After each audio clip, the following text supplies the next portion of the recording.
salaamaaleykum sama gars yi dal leen ak jàmm si Yam Li Kha Tech tey dañuy ñëw ak yéen si maanaam naka ngay jouer ak sa xarit si Lido King maanaam naka ngeen jouer si en ligne quoi da ngay dugg si application bi Lido King mi ngi noonu boo duggee gaawal ñëw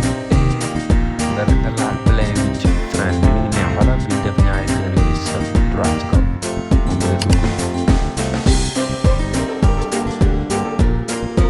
benn temps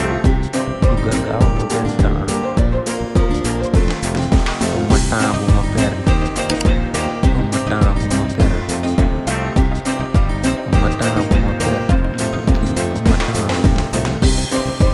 ñëwul waaw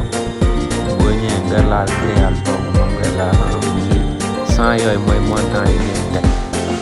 moom ngay laal def next boo duggee next classique bi nga koy bàyyi laal créer bi ñëw boo ko laal connexion moo xaw a yem boo ko laalee ñu mën a dugal fii essence lu mu laal ni léegi code bi si kaw moom ngay partagé nga bëgg a jouer quoi mooy 043 22 981 boobu ngay partagé bu dee WhatsApp dañ koy laal direct WhatsApp baa ñëw laal ko si dugal la si kaas boobu bu dee dañ laa envoyé par